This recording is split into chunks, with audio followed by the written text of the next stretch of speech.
The Kristen Bell and Kirby Howell-Baptiste buddy crime comedy, Queenpins, now streaming on Netflix, takes coupon clipping to a criminal level.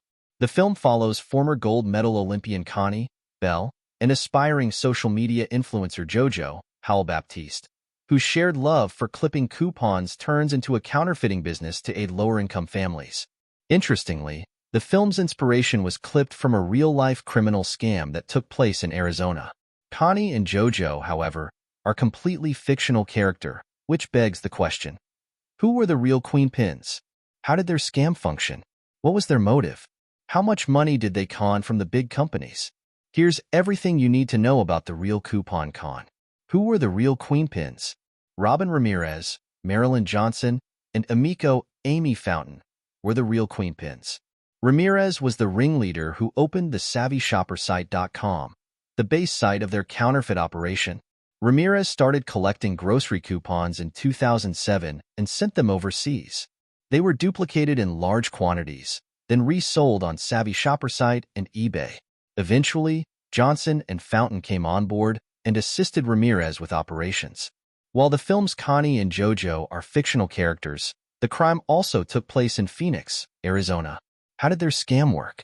Through Savvy Shopper, customers were able to receive discounts or completely free items such as detergent, food, coffee, and diapers, you name it. The only catch: they had to purchase $50 worth of coupons by default. The only way new members could get into their Too Good to Be True program was if they were referred by current customers. But those customers had to be very secretive about the site and the deals that were promoted there. The site carried warnings like, "You must have a referral to shop with us," "You should not advertise that you have purchased any coupon," and "Do not share this information with people that you don't actually know." Certainly, nothing suspicious going on there. And it worked. People from across America would spend up to $600 on the site's fake coupons. Even if they were counterfeit, it seemed so real. Employees at places such as Walmart would override their registers for the Savvy Shopper customers. Which companies did the Queenpins affect? Procter & Gamble, PepsiCo, and the Hershey Company were just a notable few of 40 manufacturers affected by the scam, according to Nonprofit Coupon Information Corporation, CIC.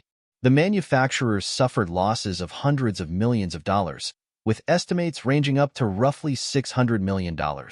What big buys did Ramirez, Johnson, and Fountain purchase during their crime spree? Much like Connie and JoJo, Ramirez, Johnson, and Fountain were living large. When police raided their operation, they found an airplane hangar full of with expensive sports cars, a massive RV, and a 40-foot speedboat, which added up to $240,000. Additionally, as if it couldn't be Arizonian enough, they had around 22 guns. Now retired Phoenix Detective Sergeant David Lake commented, "The opulence and the money was the equivalent of drug cartel type of stuff. That's the type of money they had." Were any of the Queenpins characters real? None of the film's characters were based on any real individuals. There wasn't a computer hacker like BB Rex's Tempetina involved, or a deadpan postal officer like Vince Vaughn's Simon Kilme. Kent Miller, Paul Walter Hauser, is the closest resemblance to someone who is real. His character can be loosely associated with Bud Miller, the CIC executive director who conducted the investigation into the real matter. In the film, however, Hauser's Miller is a ANG Family Mart's loss prevention officer who fixates on the coupon scam and takes it upon himself to track down the fraudsters. That's not to say that the characters in Queenpins didn't feel real to the performers. In an interview with EW regarding her character, JoJo, Howell-Baptiste shares, "A common theme in Queenpins is the idea of being undervalued, and I think that's the idea of not only coupons themselves, but couponers. A lot of the people who do this have multiple people in their family involved, so they're sort of teaching their kids financial lessons that the majority of people don't get taught, and I think the art of it is undervalued." When were the Queenpins caught? What were their charges? Ramirez, Johnson, and Fountain were arrested on July 10, 2012 in Arizona when a SWAT team raided their houses and uncovered $40 million worth of fake coupons and seized other evidence, vehicles, and firearms. In 2013, Ramirez was charged with a number of crimes, including counterfeiting, forgery, money laundering, and operating an illegal enterprise. Ramirez was sentenced to 2 years in prison and a 7-year probation. Johnson and Fountain had a single charge in counterfeiting and didn't have to serve time but received probation. Altogether, the scam trio was ordered to pay P&G nearly $2 million in damages.